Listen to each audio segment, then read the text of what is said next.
김유성이라고 합니다. 내 말과 편견이라는 제목을 달고 부제로 마음의 경계 지우기라는 이름을 달아보았습니다. 말과 편견이라는 거, 말이랑 뭔가 편견이라는 거 잘 이렇게 매칭이 안 될 수도 있을 것 같아요. 그래서 먼저 영상을 하나 보고 시작해 보도록 하겠습니다. 촌스럽기도 하고 발음이 너무 딱딱해. 40점에서 50점 사이 정도. 들려준 이야기는 21세기 명연설 중에 하나로 꼽히는 2006년 유엔 사무총장 수락연설의 일부였습니다.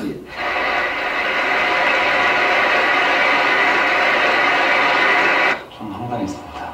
좀 죄송스럽다는 생각이 들었어요. 보셨던 영상처럼 사람이 말소리를 듣고 그 사람 누군지를 알려주지 않고 말소리만 들으면 이런 편견을 갖게 되는 것입니다. 발음만 듣고서도 그 사람이 공부를 별로 못했을 것 같다라든지 아니면 잘 못 사는 사람일 것 같다라든지 하면서 무시를 하는 거죠. 그래서 뒤에 분보다는 우리 아이가 영어를 잘했으면 좋겠어요 라고 얘기를 했는데 얼굴을 보여주자마자 죄송스럽다는 생각이 들었어요 라는 말을 하게 됩니다. 그런 것처럼 우리가 이 언어 통합의 문제, 남한과 북한의 말을 이야기할 때에도 비슷한 문제가 발생을 할 수가 있습니다. 북한 말을 듣고서 그 말을 딱 듣는 순간 남한 사람들이 어떤 편견이 작동을 할 수 있다는 것이죠. 그래서 한번 여러분한테 여쭤보고 싶습니다. 북한어, 북한말이라고 하면 딱 직감적으로 떠오르는 생각이 있으신지 아니 별 생각 없으신지 어떤 생각을 갖고 있으신지 한번 말씀해 주시면 좋을 것 같아요. 북한말, 순우리말이라는 순수하다라는 말씀이시고요. 그러면 이제 남한은 좀 순수하지 않다라는 말씀이시라는 거죠. 또 다른 생각 있으십니까? 외래어나 외국어를 많이 안 써요. 예, 비슷한 말이죠. 외래어나 외국어를 많이 안 쓴다라는 말은 순우리말 이런 말과 또 비슷하다고 할 수 있어요. 또 북한말 들어보신 적 있으시면 어떤 생각을 갖고 계신지? 딱딱해요. 강해요. 예, 아마 이런 이야기들을 좀 하게 되는 것 같습니다. 그래서 어휘적으로 우리 남한은 외래어를 많이 써서 북한말은 상대적으로 외래어를 쓰지 않고 순수하다라고 하든지 아니면 그 말투를 좀 들었을 때 좀 강하고 딱딱한 느낌을 갖게 된다라고 하면서 그런 느낌을 갖게 됩니다. 남한 분들한테 한번 여쭤봤어요. 북한말이 어떤 느낌이 드세요? 라고 물어봤더니 방금 말씀하신 그런 이야기들 하시는 분들도 있었고 또 어떤 분들은 싸우는 것 같다, 전투하려고 하는 것 같다, 시비 거는 것 같다 라고 하는 그런 부정적인 느낌을 말씀하시는 분도 있었습니다. 그리고 북한의 지역의 말이 우리가 지금 지도에서 보이는 것처럼 그냥 단지 하나의 획일적인 그런 이해를 남한 분들이 많이 하고 계시는 것 같았습니다. 아니면 아예 관심이 없으시거나. 그러면 북한 분들은 남조선 말에 대해서 어떤 생각을 갖고 있을까요? 반대로 우리가 직접 물어볼 수는 없으니까 지금 한국에 미리 내려와 계신 탈북민 분들한테 한번 여쭤봤어요. 제가 열심히 한 50몇 분, 한 분 한 분 찾아다니면서 남조선 말은 어떠세요? 어떤 생각을 갖고 계세요? 이렇게 여쭤봤습니다.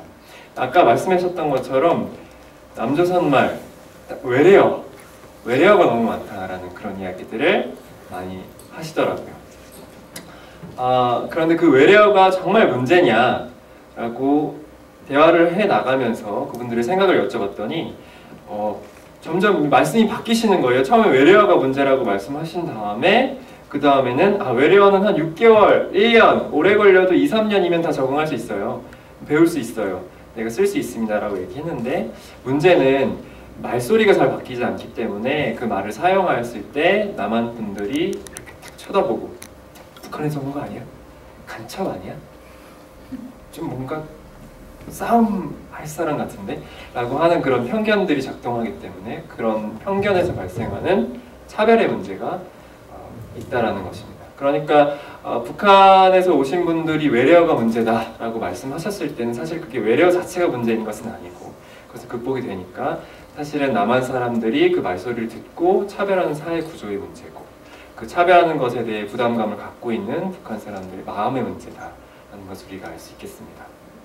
그러면 우리가 아까 전에 남한 분들한테 물어봤을 때처럼 북한 사람들이 이렇게 싸움을 잘하고 하는 그런 전투적인 사람들인가, 그런 괴물과 같은 존재들인가, 상상 속에서 그런 것들이 정말 그러한가를 탈북민분들의 이야기를 통해서 한번 살펴볼 필요가 있다고 생각을 했습니다.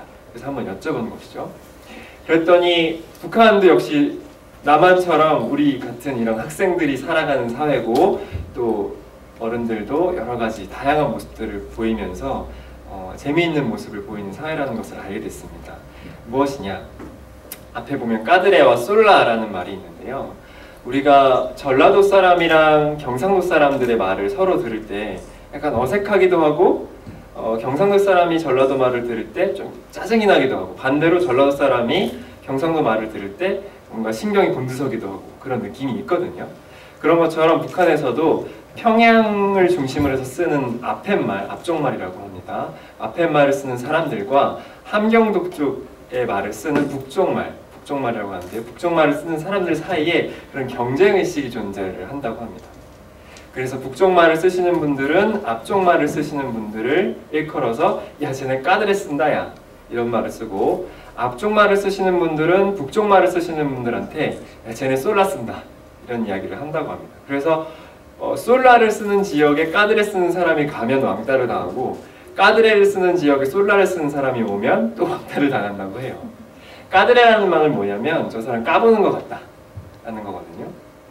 그러니까 잘난 척하고 하는 그런 느낌을 표현을 하는 것이고, 또 솔라라는 말은 그 말을 쓸 때 도레미파솔라시도 할 때 그 솔라예요.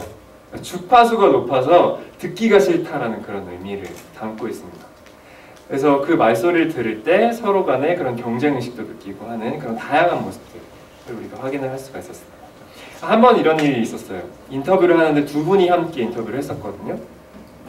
한 분은 평양에 가까운 황해도 지역에서 오신 분이었고요. 한 분은 북쪽말을 쓰는 함경도에서 오신 분이었습니다. 두 분을 두고 제가 여쭤봤어요. 북한에서 쓰는 어디 지역 말이 표준어입니까? 라고 물어봤더니 황해도 지역에서 온 분, 그러니까 앞쪽말을 쓰시는 분이 당연히 평양말이 표준어다 라고 말씀을 하셨고, 그 말을 듣자마자 북쪽말을 쓰시는 분이 무슨 소리냐고 하면서 갑자기 막 열을 내시면서 함경도에서 쓰는 말이야말로 표준어다라고 말씀을 하시는 거예요. 그러면서 언쟁이 붙었습니다. 제가 막 이렇게 말렸죠. 싸우지 마시라고. 왜 아팻말이 표준어입니까? 라고 물어봤더니 앞쪽말을 쓰시는 황해도 분이 이런 말씀을 하셨어요. 혁명의 수도이며 민주주의의 기지인 평양말이 당연히 표준어다 라는 말씀을 하셨고요.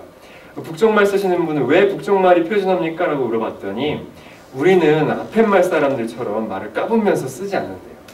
아팻말 사람들, 평양 사람들, 황해도 사람들은 안녕하세요 라면서 요라는 말로 이렇게 부드럽게 얘기를 하는데, 북쪽말을 쓰시는 분들은 안녕하십니까? 밥이 참 맛있습니다. 이런 식으로 단아가로 끝나는 격식적이고 예의 있는 표현을 쓰기 때문에 자신들이 표준어 화자라는 거죠. 이런 식으로 북한 사람들은 단순하게 획일적으로 북한말을 이해할 수 있는 것이 아니라 그 안에도 역시 남한에서 볼 수 있는 것처럼 사람들이 살아가는 다양한 모습들을 우리가 확인을 할 수 있겠다라는 것입니다. 그래서 단순히 우리가 짐작으로 북한 사람들은 싸움을 잘한다라든지 뭔가 무식할 것 같다라든지 말투가 너무 투박하다라든지 라는 그런 상상은 할 필요가 없는 것 같습니다. 다음으로 한번 이 문제를 좀 얘기했으면 좋겠어요. 북한 분들이 남한에 와서 남한 사람들과 이야기를 할 때 자신들의 말인 조선어를 쓸 때 어떤 특징을, 현상을 겪게 되겠는가? 앞으로 이런 것들을 미리 좀 살펴보게 된다면 남한 사람들과 북한 사람들이 만났을 때 겪게 되는 언어적인 문제들을 우리가 미리 살펴볼 수가 있거든요. 물어봤습니다. 물어봤더니 미래에 남한 사람들, 남한 출신 사람들이랑 이야기를 할 때 북한말을 쓰고 싶으세요? 아니면 한국말을 쓰고 싶으세요? 라고 물어봤습니다. 제가 여쭤봤던 분들은 총 53분이었고요. 좀 심각한 결과가 나왔습니다. 빨간색 글씨로 돼 있죠. 100% 53분 전원이 다 한국말을 쓰고 조선말은 쓰지 않겠다라는 말씀을 하셨습니다. 사실은 자기가 가장 자기 편한 말은 어렸을 때부터 자기가 쓰던 말이 가장 편해야 하거든요. 그래서 그 말을 쓰고 싶어야 하는데 그런 말들을 쓰지 못하는 거예요. 경상도에서 태어나신 분은 서울말 와도 경상도 말을 쓰는 경우도 우리가 많이 볼 수 있잖아요. 대통령들도 그러셨었고, 그런데 북한에서 오신 분들은 유독 자신들이 원래 어렸을 때부터 쓰던 자연스러운 말을 쓰지 못하겠다라고 말씀하신 거였습니다. 한 분은 이런 말씀하셨습니다. 서울 사람들 앞에서 북한 말을 쓰지를 못하겠어요. 부끄럽고 수치스럽고 뭔가 무시당하는 것 같아서. 우리 남한 사회의 언어 환경이 갖고 있는 그 사회 구조가 갖고 있는 문제점이 여기서 드러나는 것입니다. 이렇게 좀 슬픈 이야기도 있지만 재미난 이야기도 있었습니다. 경상도 말을 들으시더니 북한에서 오신 분들이 경상도 말은 뭔가 진정성이 느껴져요 라고 이렇게 이야기를 하는 거였어요. 왜 그러세요? 라고 물어봤어요. 그랬더니 경상도 분들은 자기 북한에서 쓰는 말처럼 직접적으로 바로 자기의 의견을 말씀을 하신다는 거예요. 자, 배가 고파요? 밥이 먹고 싶어요? 남한 사람들은 주로 이렇게 얘기합니다. 배고프지 않으세요? 밥 먹읍시다 라고 얘기를 하지 않고 그렇게 돌려서 말한다는 것이죠. 근데 북한 분들은 주로 같이 동무 우리 밥 먹읍시다 이렇게 하면서 자기 하고 싶은 얘기를 바로바로 직접적으로 돌려서 말하지 않고 표현한다고 합니다. 경상도 분들도 마찬가지거든요. 밥 먹자 이런 얘기를 한다는 거죠. 그래서 자신들이 원래 어렸을 때부터 써왔던 그런 북한 말에 대해서는 수치스럽고 부끄러움을 느끼면서도 반대로 남한의 사투리, 자신들의 말과 비슷한 남한 사투리인 경상도 말에 대해서는 좋게 평가를 한다는 거예요. 그러니까 자신들의 말은 숨겨야 되는 것이고 부끄러운 것이고 자신들의 말과 비슷한 남한의 한 사투리에 대해서는 좋게 평가한다는 것. 참 슬픈 이야기가 아닐 수가 없습니다. 또 어떤 점들이 다를까요? 우리가 먼저 통일을 경험했던 독일의 이야기를 한번 좀 살펴볼 필요가 있겠습니다.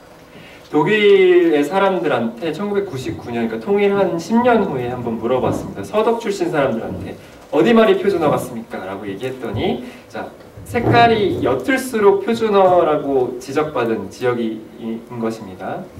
보니까 서쪽이 하얀색이 더 진한 것 같죠? 그쵸? 하얀색, 더 밝은 색을 갖고 있습니다.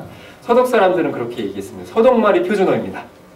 동독 사람들은 동독말도 표준어고 서독말도 표준어 같습니다. 라고 이렇게 이야기를 했습니다.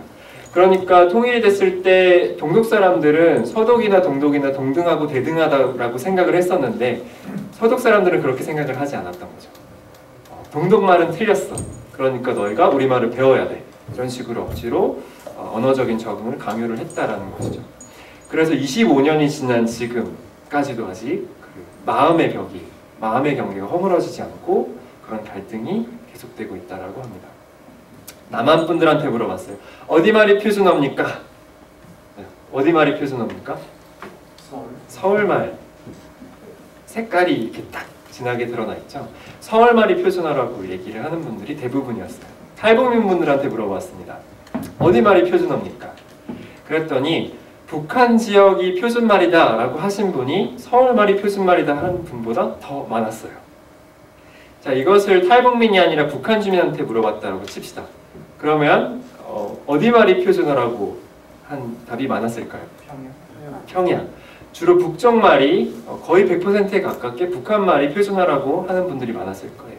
자, 이렇게 다른 생각을 갖고 있는 사람들이 만났을 때 우리가 억지로 나중에 통일을 준비할 때 서울 말이 표준어니까 너네가 우리를 따라와야 돼 이런 말을 할 수가 있겠느냐라는 것이죠. 우리가 한번 돌아볼 필요가 있겠습니다. 하지만 이렇게 비관적인 전망만 있는 것은 아닙니다.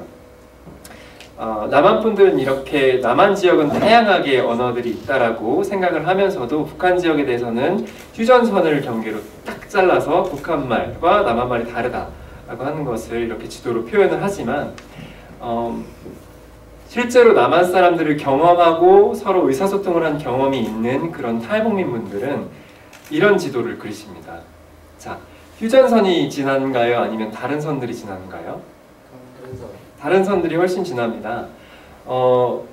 남한 사람들, 그러니까 북한 사람들을 경험하지 못했던 분들은 다들 휴전선을 경계로 해서 언어가 다르다라고 얘기를 하지만 실제로 서로를 알고 아름아름 알게 되고 서로를 경험을 통해서 의사소통을 한 사람들, 그러니까 탈북민 분들은 휴전선이 별 문제가 아니다. 우리가 서로 의사소통을 할 수 있고 이해할 수 있는 사람들이다 라는 경험을 하게 된다는 것이죠. 자, 우리는 기본적으로 같은 사람들입니다. 언어적으로도 같고 민족도 같은 한 민족인 것이죠. 그러니까 우리가 앞으로 통일을 준비할 때 이런 식으로 진작을 통해서 편견을 갖는 것이 아니고 서로를 경험해보고 실제로 우리 사회 안에 들어와 있는 탈북민분들도 만나보고 친구로 삼으면서 우리가 우정을 나눌 수 있는 어떤 사람들, 함께 경쟁을 하면서 신나게 무언가를 꾸며볼 수 있는 사람들, 이런 사람들, 친구들로 우리가 생각을 할 필요가 있겠습니다. 오늘 그런 이야기들을 하고 싶었습니다. 진작을 통해서 편견을 갖지 말고 옆에 다가가서 이야기를 하면서 친구가 되어보는 것, 그런 것들이 언어적인 통일, 또 마음의 통일, 또 실제 통일을 준비하는 첫걸음이 아닐까 하는 생각을 해보게 됐습니다. 예, 감사합니다.